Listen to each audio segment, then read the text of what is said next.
Hi guys, we're here at the Melbourne Exhibition and Convention Centre and we're ready for Australia's largest Bitcoin and blockchain exhibition. Let's go in and check it out and have a fun day.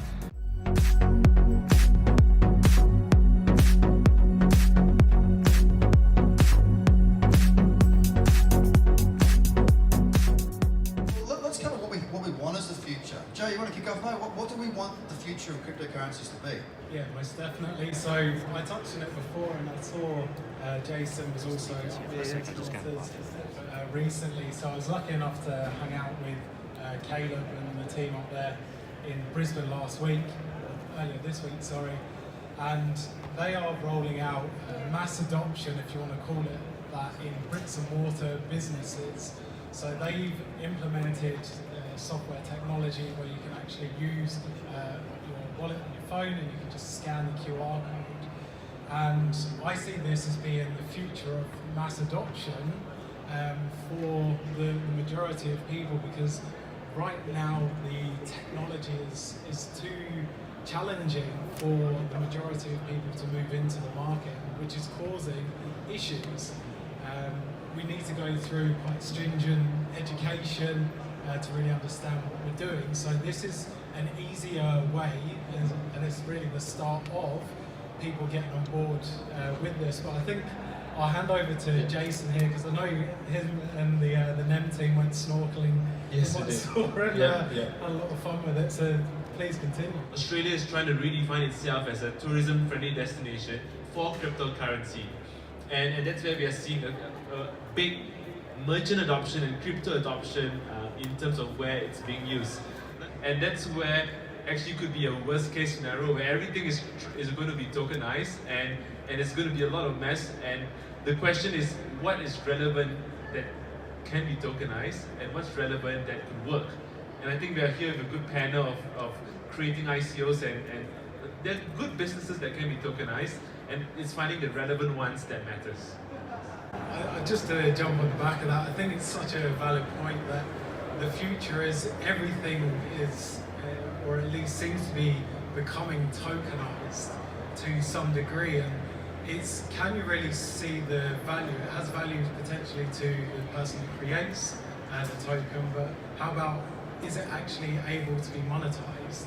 And that's where I think we're going to start to see a lot of challenges. It's great with these tokens coming out, but which of them actually have and store value? I think that's what we're going to start to see unroll more and more. I know at the start of this year, ICOs have raised more in Q1 than they did for the entirety of 2017, so it's evident that it's getting more and more and it's growing quicker and quicker. Where does this lead to is the question. I think time will tell for a lot of that. The biggest problem with anything in this kind of economies is actually the corruption in the governments.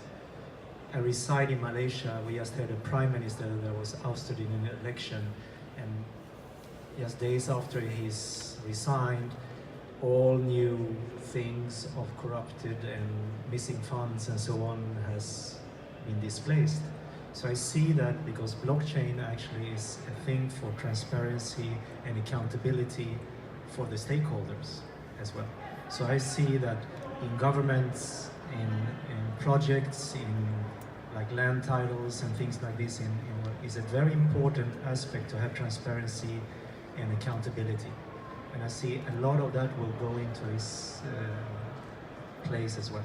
So where the future of cryptocurrencies will go, I don't think anybody truly knows. I personally think that it's here, it's happening, it's around us right now. More and more people need to start realizing that it's not going to go anywhere. All these little wheels are slowly ticking over, all these cogs are turning. You look around us, we're in a community that everybody is here because they believe in it, they want to adopt it, but we need obviously the wider public to adopt it. I could walk out to the cafe outside and say, do you guys want to come in and check out the Bitcoin conference? And they'll go, what's that? There's still people, a majority are thinking that way.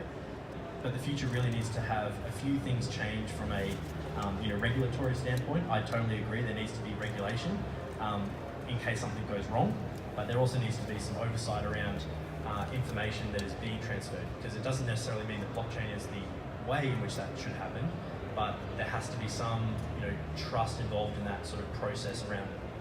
Oh, very good answer. So we've also got Ola here, who's probably one of the most travelled people in this room right now. You've been all over the place, more than 100 countries. You're a serial entrepreneur. You know what you're doing in this space, and you're very well travelled. If we talk about the future of cryptocurrencies, we've got to talk about who's leading the way. Who do you think is at the moment at the forefront of the growth and the, I guess, forward thinking? I think a lot of actually smaller, we talked earlier this morning about these kind of jurisdictions like Malta, Gibraltar, Isle of Man and so on.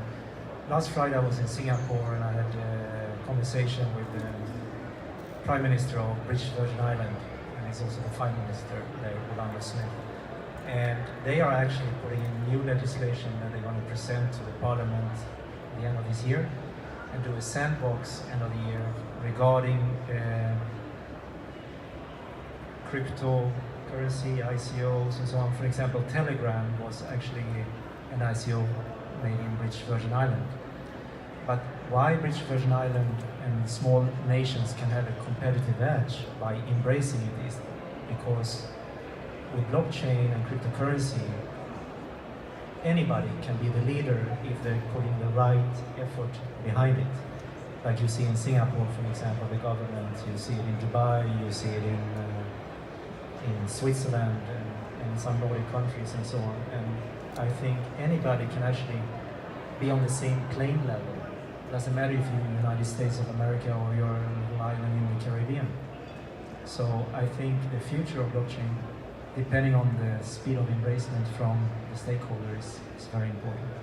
And does anyone else have anything to add on the different parts of the world that seem to be at the forefront of this technology and sort of leading the way and helping to, I guess, mould what the future might look like? Because we don't have a playing field yet. We still don't know, where's the yellow brick road? Well, there's a brick there, there's a brick there, and then we're still trying to make these bricks, right? We don't have a path to follow. Regulation needs to come to, yep, sorry, go. For example, Korea, they banned ICOs, right?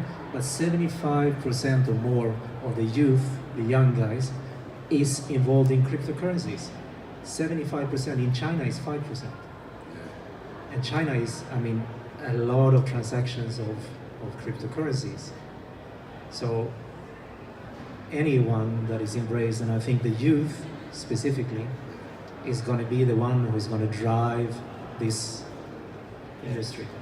Just on that, so I was lucky enough for the first time actually get to Shanghai at the beginning of the year. I hadn't actually been there before myself, but when I was along the main sort of river part there, there's a lookout looking back into the city, and I went to a vendor. It was like really, really hot. I went to go get a bottle of water, and I'd converted my sort of fiat. I had some change around, yuan or whatever it is.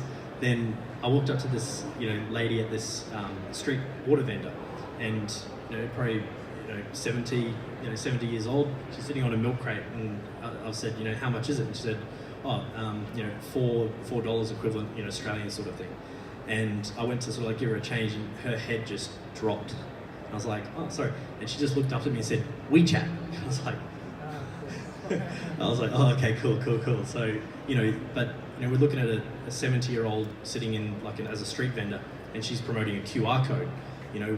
That's just kind of, adoptions happen. We still have a long way to go for cryptocurrency to then be the next phase. So, that's just a personal. From what I understand, I think it was 90% of Africa were using, maybe more were using the M-Pesa, and I think a third of Africa now have a Bitcoin wallet, or Kenya, as far as I understand, which is it's impressive. The adoption can be there if it's really needed. Absolutely. And I think I don't want to say a first world country, but right now there's not really that drive and need for it. But in developing countries, they need this technology. So they'll be at the forefront onboarding it. And they're used to it too, aren't they? We talk about WeChat. China's a little bit more difficult because they don't let you in. They kind of, it is what it is, and that's it, stop, But just to run on your example there of Africa, I spoke with a woman in New York. She had a token called I think it was the DADA, D-A-D-A. And in Africa, they pay with their phone credit. It's a transaction method. They're all on their phone. So they're already used to this new wave of technology. Now, they might not have a lot of money, but they all have mobile phones. It's a status symbol for them. They're used to transacting in that way, so they're so much more further ahead than what we are. There's just had amazing adoption in Africa because people have the understanding of how to use it. It's just a different token. And then you bring in the fact that, you know, the token might grow in value, and there's all these different things. Essentially what she's created with this Dada token in Africa is exactly what we want to see implemented in other parts of the world. It's just that they have got the mindset to take it on, and they're not being blocked by the government. And I just want to add on 4 observations as well in terms of countries and cryptocurrencies. So the first observation is looking at countries with the most merchant adoption of cryptocurrencies, so that then you know whether they're leading. So I'm just googling, and Japan has 20,000 merchants accepting Bitcoin. So we'd probably see that, and there's an estimated 3 million Japanese trading on cryptocurrencies. So that's a country to watch. Another country to watch is Sweden as well. Sweden has gone from a cash society to a cashless society to now going to a cashless society. It's one of the most leading government looking into having no cash in Sweden itself, just to explore. Another one is Estonia. Apparently their ID card has 300 different data points that allows them from voting to driving license to even making payments as well. And they're looking into adopting that sort of digital identity along with financial services. So those are the countries to watch. Now, regarding Australia itself, since we're all here, I'm a bit concerned because Australia is actually one of the leaders in FPOS. The whole idea of PayPass, I think we're one of the highest dense countries to do so. And we're seeing countries like China just leapfrogging past the FPOS machines, doing QR code payments. And because we're so dependent on FPOS right now, I'm not sure whether the adoption of cryptocurrency would be something that we can take a lead on. And maybe that's a conversation that the community has to have as well. So my kids, they're going to live with crypto, that they're going to know what it is and be part of their everyday life, like the internet and social media and websites were for the millennials.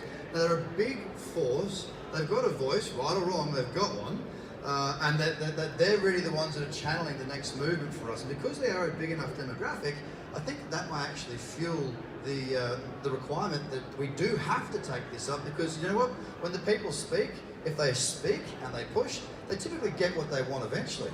The most important or difficult part is cross-trader relationship. Moving goods or moving money from one country to another. And there's 52 countries in Africa. And to be able to do banking in Africa is very, very difficult because each nation has different rules and regulations. But with cryptocurrency, it's a very smooth, instant movement of currency or trade.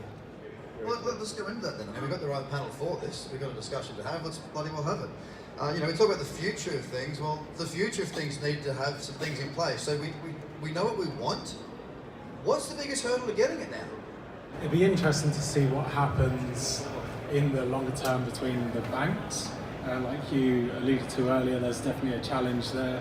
If you have or hold money on an exchange and you want to withdraw it, then there's a lot of challenges that we're facing. I know ACX, the Blockchain Centre, I get regular emails between that. So do we transition to, we always use cryptocurrency, so you never actually need to exchange it out back into fiat currency? I mean, if we can go up to Agnes Waters in Brisbane or all over the world, Japan, why do we need to then transfer out back into fiat currency? I don't know, is that the way?